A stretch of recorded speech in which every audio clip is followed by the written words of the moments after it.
Good morning class. Today I will teach you about circulation of atmosphere by using different models. Right? पिछली बार मैंने आपको बोला था कि एटमॉस्फेयर सर्कुलेट कैसे करता है.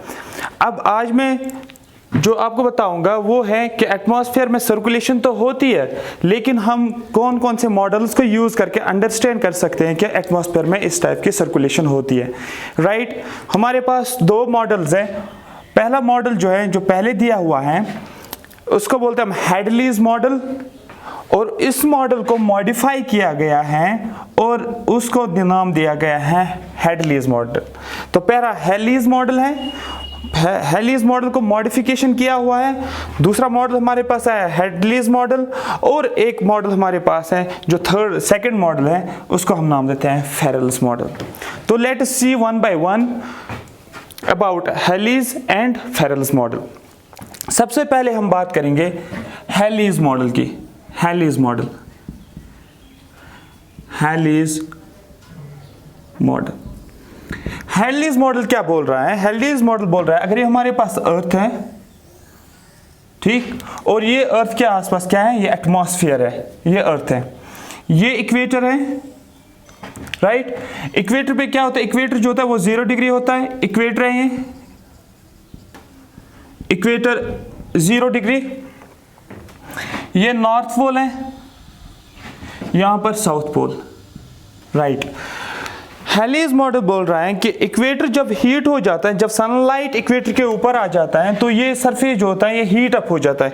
हीट अप होने के बाद जो एयर होता है वो राइज हो जाता है.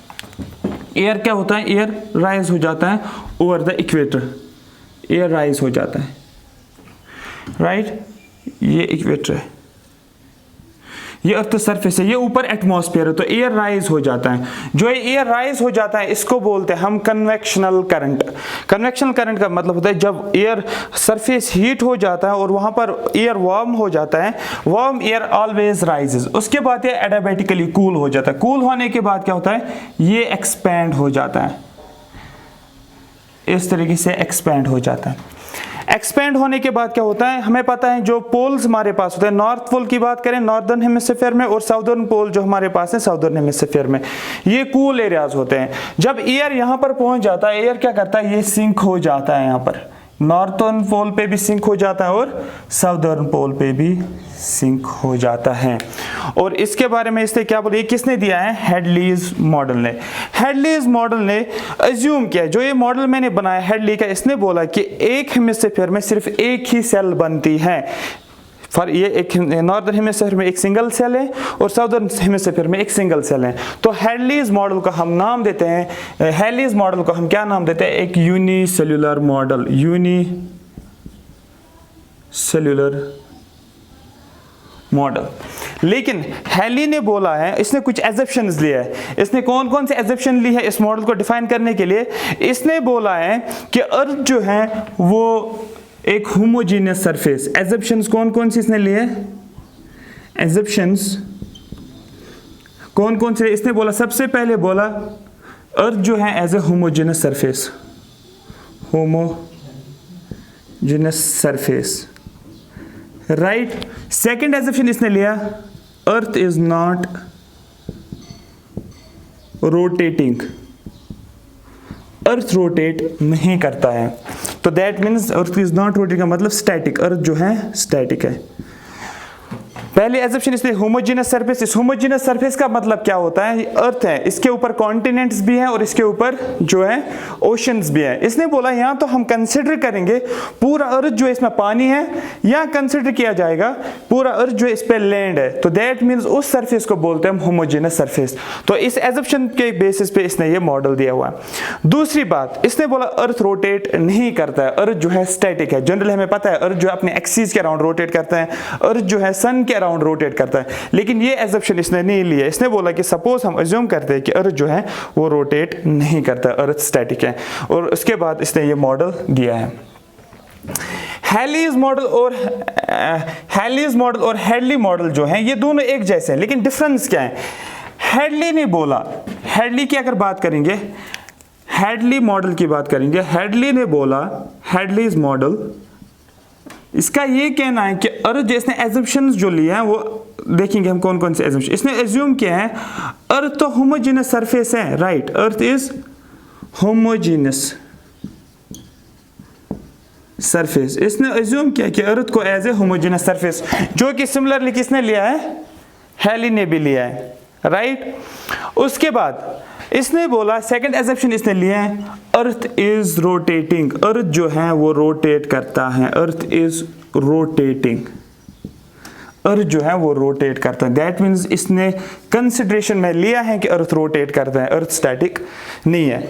जब अर्थ रोटेट करता है तो मैंने आपको लास्ट एक लेक्चर में बोला था अर्थ की रोटेशन की वजह से क्या होता है, एक फोर्स डेवलप होता है, उस फोर्स का हम नाम क्या देते हैं, कोरियोलिस फोर्स। तो जब अर्थ रोटेट करेगा तो कौन सा फोर्स क्रिएट होता है, Coriolis force, Coriolis force develop हो जाता है। बट इसने तो बोला ये, लेकिन जब इसने मॉडल बनाया हैडली ने, ये इसको अपने मॉडल में इस कोरियोलिस फोर्स को इनकॉर्पोरेट नहीं कर पाया एक्चुअल में। इसने बोला कि हाँ अर्थ का इफेक्ट भी हम लेते हैं जब मॉडल को हम एक्सप्लेन करेंगे, लेकिन वो मॉडल में इसको इनकॉर्पोरेट नहीं कर पाया। But he did not incorporate in his model, किसको, कोरियोलिस फोर्स को इसने इनकॉर्पोरेट नहीं किया अपने मॉडल में। तो ये दो मॉडल मैंने आपको बताया। हैलीज मॉडल ये काम किस पे करता है, होमोजेनस सरफेस पे। इसने बोला एज्यूम किया कि earth as a homogenous surface. Second assumption इसने लिया earth is not rotating, right. उसके बाद इसने बोला कि इसने एक मॉडल बना लिया। उसके बाद इसी मॉडल को किसने मॉडिफाई किया, हैडली ने। इसने एज्यूम किया ठीक है अर्थ होमोजेनस सरफेस है, लेकिन earth is also rotating. That means जब अर्थ रोटेट करता है तो उसकी वजह से क्या होता है, कोरियोलिस फोर्स डेवलप हो जाता है। लेकिन जब मॉडल बनाने की बात आई इसने उसको इनकॉर्पोरेट, कोरियोलिस फोर्स को इनकॉर्पोरेट मॉडल में नहीं किया है, राइट। अब यहां पर देखेंगे हमें पता होता है इक्वेटर पे जो होते हैं सनलाइट होती है, डायरेक्ट रेडिएशंस ऑफ सन है। जब डायरेक्ट रेडिएशंस ऑफ सन होती है वो हीट हो जाता है वो एरिया। जब इक्वेटर हीट अप हो जाता है ज़्यादा तो क्या हो जाता है, लो प्रेशर क्रिएट होता है। तो यहाँ पर लो प्रेशर होता है इक्वेटर के ऊपर। लेकिन पोल्स के ऊपर क्या होता है, वहाँ पर ज़्यादा हीट नहीं होती है, वो कूल रहता है। तो जहाँ पर कूल होता है, जहाँ पर एयर वार्म नहीं होता है, वो हाई प्रेशर पे होता है। तो यहाँ पर भी ये साउदर्न पोल पे हाई प्रेशर पे है। तो दैट मीन्स इक्वेटर से क्या होता है, एयर यहाँ पर राइज होता है, यहाँ पर लिखूंगा में एयर राइज होता है, और यहां पर एयर क्या होता है, ये सिंक होता है। एयर जो होता है ये सिंक होता है, ऐसे ये एक्सपेंड, और यहां पर एयर क्या होता है, ये सिंक होता है। देखो इक्वेटर पे क्या होता है, इक्वेटर पे एयर राइज हो जाता है और उसके बाद एक्सपेंड हो जाता है। एक्सपेंड होने के बाद पोल्स पे क्या होता है, सिंक होता है। तो दैट मीन्स यहाँ पर एक ही मॉडल, एक ही सेल बन रही है एक हेमिस्फीयर में, इसीलिए इस मॉडल को नाम दिया जाता है कि ये यूनिसेलुलर मॉडल है, राइट। यहां तक बात समझ में आ रही है। अब हम प्रेशर बेल्ट्स की बात करेंगे। एक प्रेशर बेल्ट मैंने बोला यहां पर सनलाइट पड़ती है इक्वेटर के ऊपर, इक्वेटर के ऊपर इक्वेटर का एरिया जो होता है वो वार्म हो जाता है, तो यहां पर लो प्रेशर क्रिएट होता है, राइट। और पोल्स पे हाई प्रेशर क्रिएट होता है। तो जब हम प्रेशर बेल्ट्स की बात करेंगे, 3 प्रेशर बेल्ट्स हैं यहां पर। एक लो pressure belt, equatorial low pressure belt इसको बोलते हैं, और 2 हाई प्रेशर है। एक तो इसका मतलब एक इक्वेटोरियल लो प्रेशर बेल्ट है, दूसरा क्या है, पोलर हाई प्रेशर, लेकिन नॉर्थ पोल की हम बात करेंगे तो दूसरा प्रेशर बेल्ट बन गया। थर्ड प्रेशर बेल्ट की अगर हम बात करेंगे दैट इज पोलर हाई, लेकिन साउदर्न पोल की अगर हम, साउथ पोल की अगर हम बात करेंगे, तो अगर हम इस मॉडल के बेस पे दैट इज जो हैलीज मॉडल है या हैलीज मॉडल है, कितने प्रेशर बेल्ट्स की हम बात करेंगे, यहाँ पर 3 प्रेशर बेल्ट्स की हम बात करेंगे, 3 प्रेशर बेल्ट्स। इस मॉडल के बेसिस पे हम 3 प्रेशर बेल्ट्स की हम बात करेंगे, right. 3 pressure belts, 3 pressure belts की बात करेंगे। नंबर फर्स्ट क्या है, इसमें से एक जो है लो प्रेशर वाला है, लो प्रेशर, और क्या है, हाई प्रेशर बेल्ट। सबसे पहला low pressure equatorial low pressure, equatorial low pressure belt.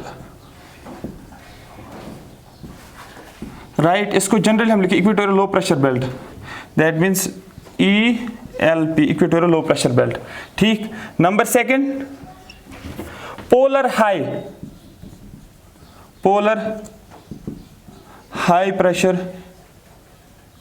Belt, मतलब PHP, polar high pressure belt. ठीक, और ये पोलर हाई प्रेशर बेल्ट में एक आता है नॉर्थ पोल और एक आता है साउथ पोल।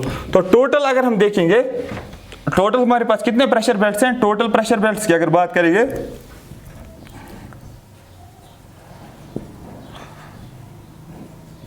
वो कितने हैं? टोटल 3 है। तो क्वेश्चन अगर आ जाएगा कि how many pressure belts we can find by using Hadley's model. So there are 3 pressure belts in case of Hadley's model. Number first, equatorial low pressure belt, and number second is polar high pressure belt, that's north pole, and also third is polar high pressure belt, that is south pole.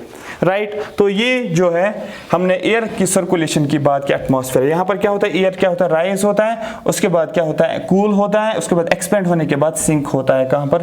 Poles पे। जब ये poles पे sink होता है, यहाँ पर high pressure है, फिर कहाँ पर एयर आ गया, फिर एयर सरफेस पे आ गया, फिर से सरफेस की बात करेंगे। मैंने पहले भी बोला है आपको कि अर्थ के सरफेस के ऊपर जब विंड मूव करता है, वो कहाँ से मूव करते हैं? From region of high pressure to a region of low pressure. यहाँ पर देखो, ये रीजन ऑफ हाई प्रेशर है, ये रीजन ऑफ लो प्रेशर है यहाँ पर। तो क्या हो जाता है, ये अब ऐसे आना शुरू हो जाएगा यहां से भी, और यहां से क्या हो जाता है, ये सिंक हो जाता है, ये रीजन ऑफ हाई प्रेशर, यहां पर रीजन ऑफ लो प्रेशर है, तो यहां से भी ये ऐसे सरफेस के ऊपर मूव करना शुरू करेगा। आई होप आपको ये समझ आया होगा।